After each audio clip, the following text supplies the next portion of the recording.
IPO ನೋಡಿ October 8 October 10 ಗಂಟ bidding ನಡೆಯುತ್ತೆ. Face value 5 rupees. IPO price per share ಬಂದ್ಬಿಟ್ಟು 92 ರೂಪೀಸಿಂದ 95 ರೂಪೀಸ್ ಗಂಟ ಆಫರ್ ಫಾರ್ ಸೇಲ್ ಬಿಟ್ಟವ್ರೆ. ಇಶ್ಯೂವಿಂಗ್ ಸೈಜ್ ನೋಡಿದ್ರೆ ಅಪ್ರಾಕ್ಸಿಮೇಟ್ಲಿ 264 ಕ್ರೋರ್ಸ್, ಅಂದರೆ ಹೆಚ್ಚು ಕಮ್ಮಿ 270 ಕೋಟಿ ಬಂದ್ಬಿಟ್ಟು offer for sale IPO list ಮಾಡಿದ್ದಾರೆ.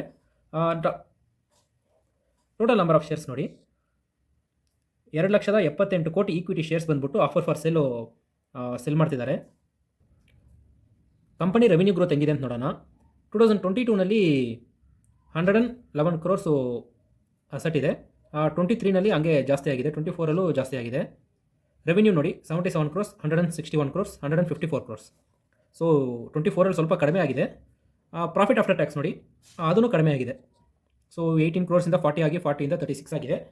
ಫೈನಾನ್ಷಿಯಲ್ ಇಯರ್ 25ಅಲ್ಲಿ ಇವರು ಹೆಂಗೆ ಪರ್ಫಾರ್ಮ್ ಮಾಡಿದ್ದಾರೆ ಅನ್ನೋದ್ರ ಮೇಲೆ ಈ ಕಂಪ್ನಿ ಗ್ರೋತ್ ಡಿಸೈಡ್ ಆಗುತ್ತೆ.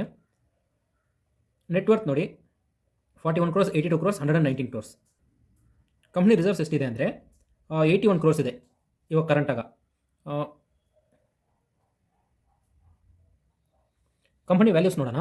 ROE ಬಂದ್ಬಿಟ್ಟು 36 ಇದೆ, ROCE ಬಂದ್ಬಿಟ್ಟು 46 ಇದೆ, RONW ಬಂದ್ಬಿಟ್ಟು 30 ಇದೆ.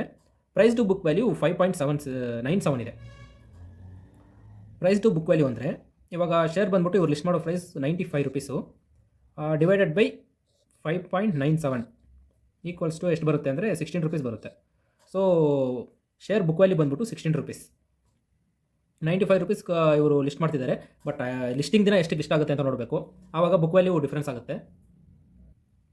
ಗ್ರೇ ಮಾರ್ಕೆಟ್ ಪ್ರೈಸ್ ಬಗ್ಗೆ ನೋಡೋಣ. ಗ್ರೇ ಮಾರ್ಕೆಟ್ ಪ್ರೈಸ್ ಬಂದ್ಬಿಟ್ಟು ಇವತ್ತು 22 ರೂಪೀಸ್ ಇದೆ. ಓಕೆ ನೋಡಿ, ಇವತ್ತು 8ನೇ ತಾರೀಕು 9/10 3 ದಿನ ಲಿಸ್ಟಿಂಗ್ ನಡೆಯುತ್ತಲ್ವ.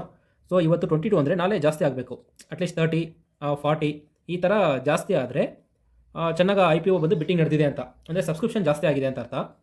ಇದಕ್ಕಿಂತ ಕಡಿಮೆ ಹೋಯಿತು ಅಂದರೆ ಶೇರ್ ಲಿಸ್ಟಿಂಗ್ ಬಂದ್ಬಿಟ್ಟು ಕಡಿಮೆ ಆಗುತ್ತೆ ಲಿಸ್ಟಿಂಗ್ ಪ್ರೈಸು.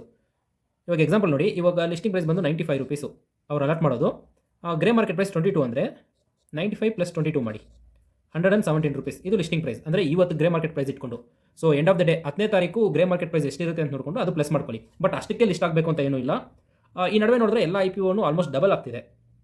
ಏನು ರೀಸನ್ ಅಂದರೆ DIS, FIS ಅಷ್ಟೊಂದು ಇನ್ವೆಸ್ಟ್ ಮಾಡ್ತಿಲ್ಲ. DIS ಮ್ಯೂಚುವಲ್ ಫಂಡ್ಸ್ ಅವರು ಜಾಸ್ತಿ ಇನ್ವೆಸ್ಟ್ ಮಾಡ್ತಿದ್ದಾರೆ. ಬಟ್ ಎಲ್ಲ ಕಂಪ್ನಿನೂ ಅದೇ ಥರ ಲಿಸ್ಟ್ ಆಗುತ್ತೆ ಅಂತ ನಾವು ಅನ್ಕೊಳ್ಳೋಕ್ಕಾಗಲ್ಲ. Okay guys, thank you. ನಾಳೆ ಗ್ರೇ ಮಾರ್ಕೆಟ್ ಪ್ರೈಸ್ ಹೆಂಗೆ ಪರ್ಫಾರ್ಮ್ ಮಾಡುತ್ತೆ ಅಂತ ನೋಡಿಕೊಂಡು ನಾಳೆ ವೀಡಿಯೋನಲ್ಲಿ ಅಪ್ಡೇಟ್ ಮಾಡ್ತೀನಿ.